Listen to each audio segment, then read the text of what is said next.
These days, this is a fairly typical start to the morning for the Rivera family in Hartford, Connecticut. Milly Rivera gets her 3 daughters ready for breakfast before catching the school bus, and Israel Rivera will soon head to start his shift at a Hartford window factory.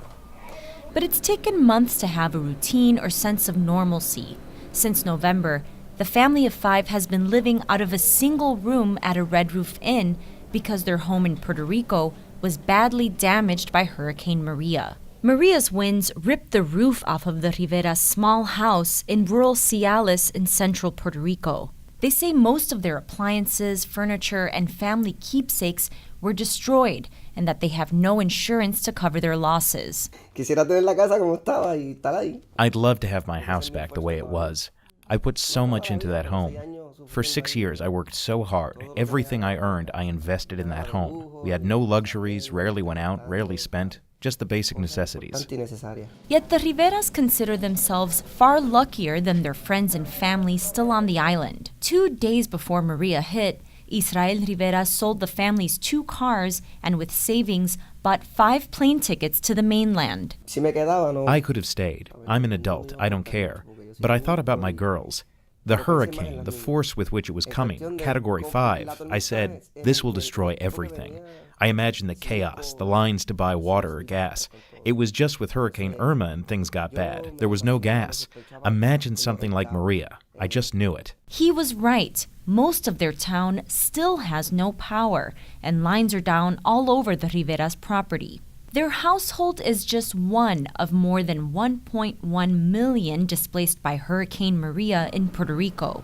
Many survivors chose to come to places like Connecticut.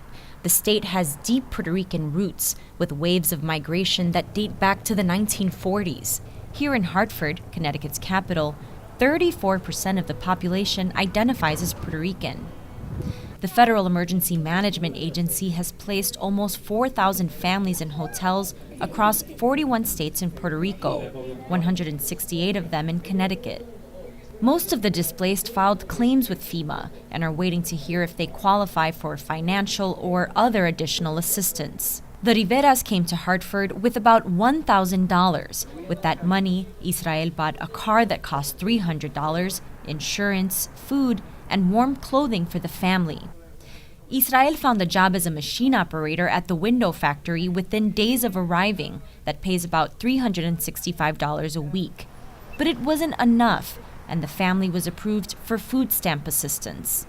I am the type of person who doesn't wait for things to come to my doorstep. I believe in hard work. If you give me some help, I'll be grateful and I'll work hard to earn what I deserve. His wife Milly is taking English classes while she looks for part-time work.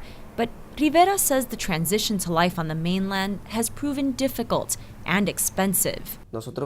We came from Puerto Rico out of necessity. We can't go back home.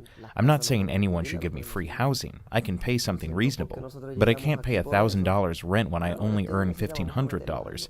Sometimes I wonder where all the money goes. It isn't easy. But there is no stove here, no refrigerator. We eat out a lot. In late December, the Riveras were among more than 40 families at the hotel that faced potential eviction and homelessness. FEMA's transitional housing program was set to end by mid-January. But then FEMA extended the program through March 20th at the request of Puerto Rico's governor. Yet that was bittersweet news for the Riveras and about 10 other families at the hotel because they didn't qualify for the extension. Rivera says FEMA denied his family's financial assistance claim, saying they had effectively refused federal help because as they'd self-evacuated before the hurricane, no one was home when a FEMA inspector came to visit. Because of FEMA's decision, the Riveras were no longer eligible for the transitional housing program. They were told they would still have to leave by mid-January. Other families were told the same. Some said hotel staff told them they had less than 24 hours to get out. FEMA told NewsHour Weekend it gave 6 to 7 days advance notice to any families asked to leave their temporary housing. Meanwhile, grassroots Puerto Rican activists and elected officials asked the state of Connecticut to step in. In mid-January, the state partnered with nonprofits like United Way and the Salvation Army and allocated $100,000 to keep families like the Riveras in the hotels through March 20th. But Connecticut Governor Dannel Malloy believes the federal government should have been playing a larger role in that effort. This is a different model that for some reason is being applied to the people of the Commonwealth that we have never applied to a state-to-state basis. Why don't we treat our fellow citizens living in Puerto Rico the same way we would treat folks living in New Jersey or New York or Washington, D.C. FEMA says the transitional housing program is just one of several sheltering options available to displaced families. And this month, it provided Connecticut with 10 new Spanish-speaking disaster management caseworkers at the state's request. Malloy says the state could use even more caseworkers, plus bilingual educators, and funds for affordable housing. Meanwhile, the governor just asked for $400,000 in the state's proposed budget to support Maria evacuees. But it may not be enough to cover the costs.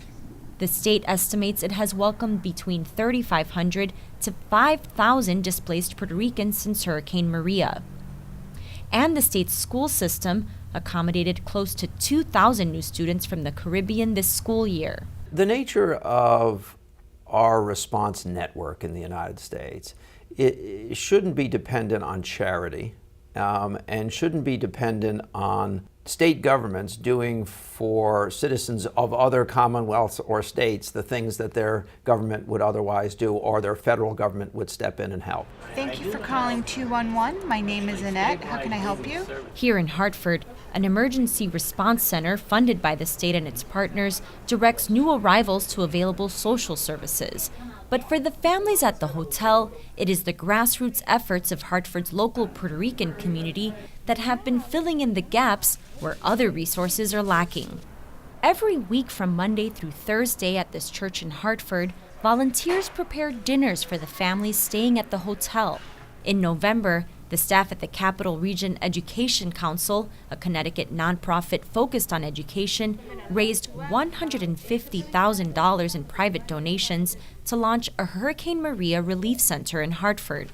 Puerto Rican volunteers and local groups partnered with government agencies to create a one-stop shop for new arrivals. Here they can receive everything from warm clothes and groceries to job leads. The first month when everybody started coming, they were people arriving with no coat. I had a gentleman show up in sandals here, and it was snowing that day. The families we've seen have come back at least 2 to 3, sometimes 4 times. And every time they come, they sit with our case manager because we want to do a follow-up. What have you done since the last time we saw you? What else do you need? At the Relief Center, new arrivals can apply for state IDs, which allow them to apply for housing and jobs, as well as food and medical assistance programs. They can also get help from volunteers to navigate FEMA's housing claim system. That's something Rivera says is crucial. When FEMA denied his family's assistance request, he says they were caught in red tape and confusion for weeks. With the help of an English-speaking neighbor at the hotel, they finally learned they could appeal its decision. They were just granted about $4,500 that will go toward the rebuilding of their home in Ciales and some of their expenses in Hartford. Rivera would like to go back to his home, but he isn't sure that leaving Connecticut is the right move for him and his family. If we are able to get some extra help here, I'd like to stay. Even before the storm, there was barely any work. The situation was bad. Imagine now. With a little bit of help, my family and I can move forward. A study by the Center for Puerto Rican Studies at Hunter College estimates another 100 to 200,000 Puerto Ricans will move to the U.S. mainland in the next 12 months. Most will settle in states with large Puerto Rican populations, like Florida, Pennsylvania, New York, and Connecticut.